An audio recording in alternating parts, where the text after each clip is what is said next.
Tout de suite, nous allons aller du côté de Londres avec Alban Mikosi, qui est notre correspondant là-bas. Alors, vous le savez, Theresa May a obtenu du Parlement mercredi le pouvoir d'avoir des élections qui se tiendront le 8 juin. Ces élections, évidemment, pour lui donner les pleins pouvoirs pour faire un Brexit qu'on appelle dur. Alors, quelles conséquences aujourd'hui pour Londres? Et surtout, ça fait déjà 44 ans que les Anglais étaient bon an mal an au sein de l'Union européenne. Donc, comment va se passer le divorce?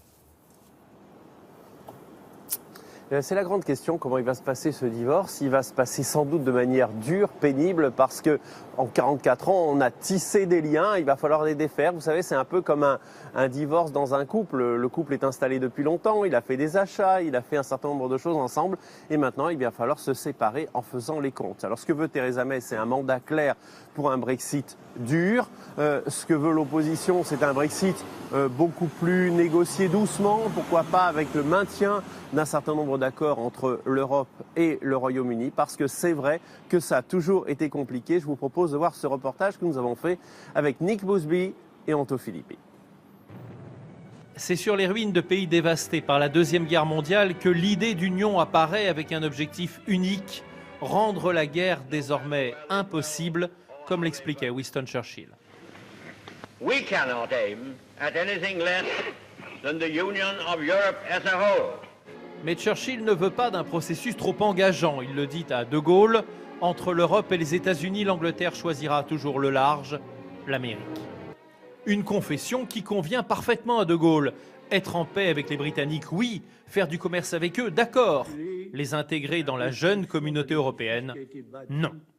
Il faut donc attendre 1973 et une nouvelle génération de responsables politiques pour qu'un mariage de raison soit enfin signé.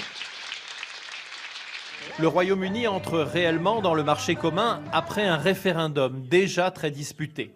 Parmi les partisans du oui, une jeune députée conservatrice de Londres, Margaret Thatcher.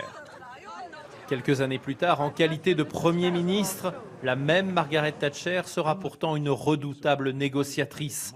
En substance, pas question que le Royaume-Uni finance sans limite les pays les plus faibles d'Europe.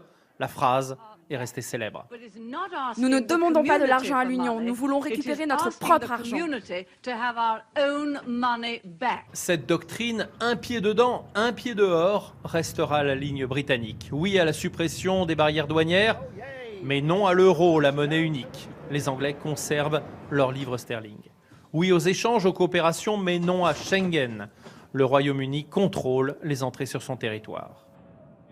Les premiers ministres se succèdent, plus ou moins europhiles, plus ou moins souriants, mais la politique reste la même, une sorte d'Europe à la carte. Ultime paradoxe, Theresa May a milité pour que la Grande-Bretagne reste dans l'Union. Aujourd'hui, c'est elle qui négocie la rupture. Brexit veut dire Brexit, et nous allons en faire un succès. Un divorce qui sera long, où le contrat de rupture sera négocié mot par mot. Le couple désormais séparé ne se fera aucun cadeau. Donc Alban, elle demande clairement au peuple de lui donner le plein pouvoir pour ce Brexit. Pas certain d'ailleurs quel est le mandat qu'elle désire. On se souvient à d'autres époques que les dissolutions ne sont pas toujours passées comme elles étaient prévues. Mais on sait que l'élection française est vraiment regardée. Comment justement ce matin les Londoniens ont vécu les événements qui se sont déroulés sur notre sol hier soir, Alban? D'une manière doublement solidaire. D'abord parce que Londres a été frappé il y a 15 jours par un attentat d'origine islamique lui aussi.